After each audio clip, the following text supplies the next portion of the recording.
Welcome to Dobby's Repairs. I'm Dobby the Fixing Elf. In this video I'll show you how to do an oil change on a 2013 Chevrolet Cruze with a 1.6 petrol engine. Let's get started. So the first step we're going to do is pull the dipstick and open the filler cap. This will let more air into the system and let the oil drain out a bit quicker. I've also preheated this engine so the oil is nice and warm. And yeah, pull these out, let some more air in, let the oil come out quicker. Now we're going to break loose this torque screw drain plug. It's a T40. And just break it loose and then we'll unwind it. Spread things up a bit here just so you can see it coming out. And now I'm going to oil all over my fingers. I really should have used my drain pan tool, but I didn't think about it at the time.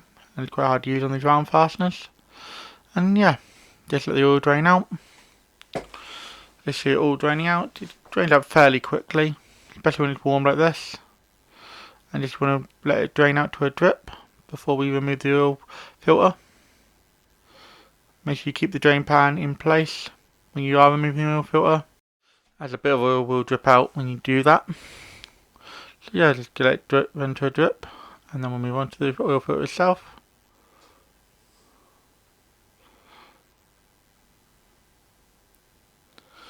And now on to removing the oil filter. This is a 24mm socket on the end here. And yeah, you're just going to get it on there and break it loose. It's not visible fairly tight. I've also put some paper towel down, as you can see. This is to collect any oil that's built out of the filter housing when we pick it up, or remove it, should I say. And yeah, just break it loose and I spread things up just so you have to sit and watch. It didn't take very long, it's only got a few threads on there. Yeah, the paper towel will catch all the oil, or any of the excess oil that comes off the filter as we pull it out.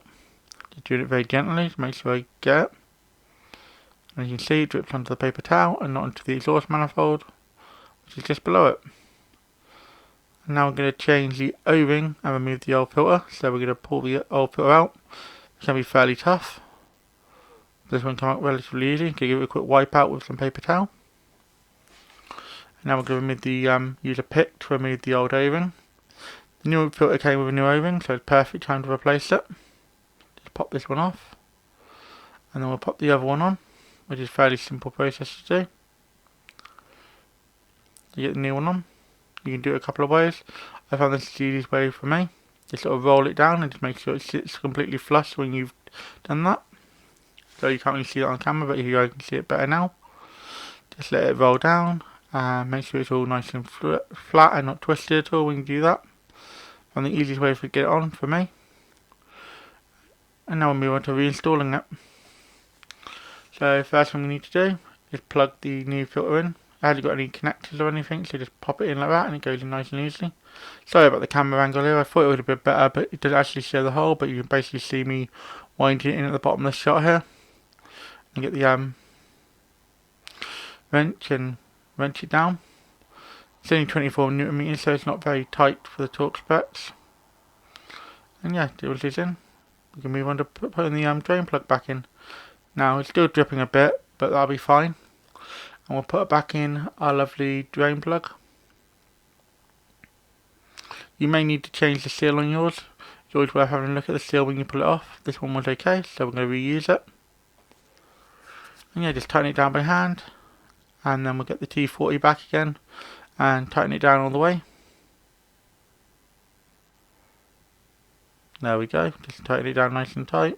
Again, this is only 14 Newton meters it needs for here, so you don't really need to get torque wrench. It's going to be quite tight, and then we're going to give it a good clean off with some brake clean. This also helps us identify any drips that there may be when we put oil in. You want to make sure everything's nice and tight and no drips. To give it a good clean, and now we'll move on to putting the oil in. So this particular Chevy takes 530 oil, and we're just popping it in now. It takes 4.5 litres, so we're going to fill it up quite rapidly. And what I like to do is put about 4 litres in and then check it on the dipstick. So we can tip some more in.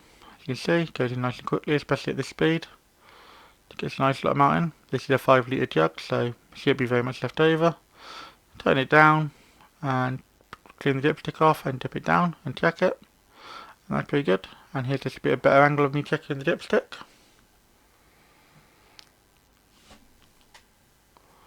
There we go. Pull it out, wipe it off, dip it back in, and check it. so not too bad. I've also run the engine for about 5 minutes, just get oil running around and let it settle before checking the dipstick for the final time. And yeah, it's spot on to me. You probably can't see very well on this angle. But that's how you change the oil on a 2013 Chevrolet Cruze with a 1.6 petrol engine. I hope you found this video helpful. If you did, drop a like and consider subscribing for more. If you enjoyed this video, why not drop a like? Any questions or feedback? Let me know in the comments. I normally drop 2 videos a week, so if you haven't subbed to the channel yet, you should, and then you'll never miss another video. Do you know anyone else who would enjoy watching this video? Then feel free to share it with them. Thanks for watching until the end. Have a sensational day.